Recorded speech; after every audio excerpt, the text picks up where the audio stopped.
I believe there is still a perfect method for Marvel Studios to bring the most horrifying new villain from Daredevil, Born Again, back into the MCU, even though they may have already wasted him.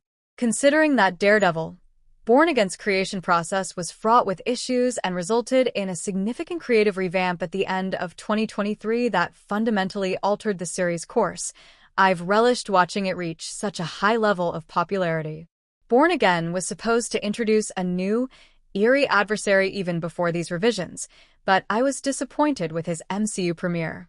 Both Vincent D'Onofrio's Wilson Fisk and Charlie Cox's Matt Murdock reprise their roles as the arch-enemies Daredevil and Kingpin from Netflix's original Daredevil series in Daredevil, Born Again. Wilson Fisk's return to his Kingpin role in Born Again and his reign of terror have been more gradual since he was chosen as the new mayor of New York.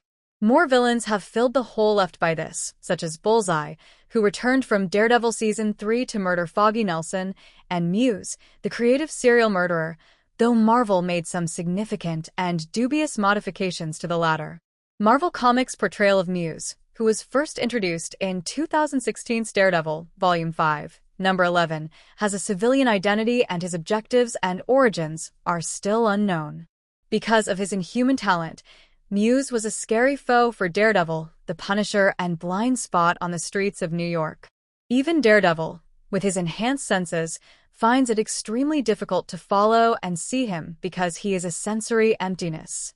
For the live-action MCU, this was entirely altered because the Muse in Daredevil, Born Again, is a named person.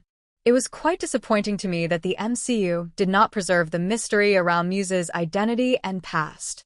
The man beneath Muse's mask is actually Bastion Cooper, played by Hunter Dewin, as revealed by Marvel Studios, but I liked it better when we didn't know who he was. The mystery surrounding Muse's existence and origins adds to the formidable villain's mystique and folklore, making him even more terrifying in Marvel Comics. The birth of Daredevil, I guess Marvel can still correct this error, but it pretty much ruined this for me again. Don't get me wrong, I thought the parts where the masked Muse performed his horrible deeds in an attempt to create his art were fantastic.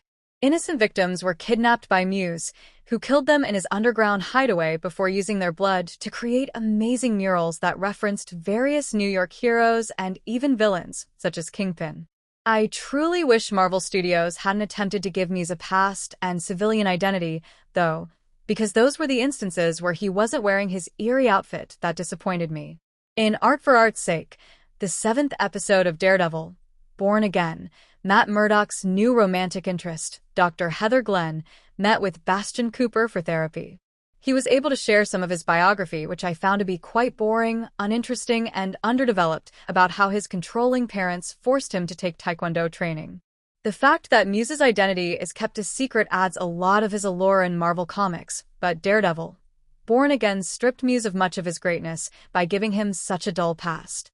After a fight with Daredevil, Heather Glenn shot and killed Muse in the 7th episode of Daredevil, Born Again. Muse's death throws a wrench in the works for Marvel Studios, as there were rumors that he will continue to play a significant role in Daredevil, Born Again Season 2. However, I believe there are possibilities for Muse to make a comeback in Season 2 and develop into an even more terrible enemy, which would address some of my main criticisms of Muse's portrayal in Born Again Season 1. After dying in Marvel Comics, Muse ended up in Hell, where he met artist Morgan Whittier's rejected soul. In order to carry out his evil scheme, he deceived and affected Whittier on Earth from Hell. I could envision this Muse scenario unfolding in Season 2 of Daredevil, Born Again, which has already pushed toward more mystical, MCU-inspired elements. On the other hand, I believe that Muse's influence on New York might persist in the form of imitators. For example, Bastion Cooper might be a replica of the original, identity-less Muse, which would make me extremely happy, and the antagonist would be even more deadly.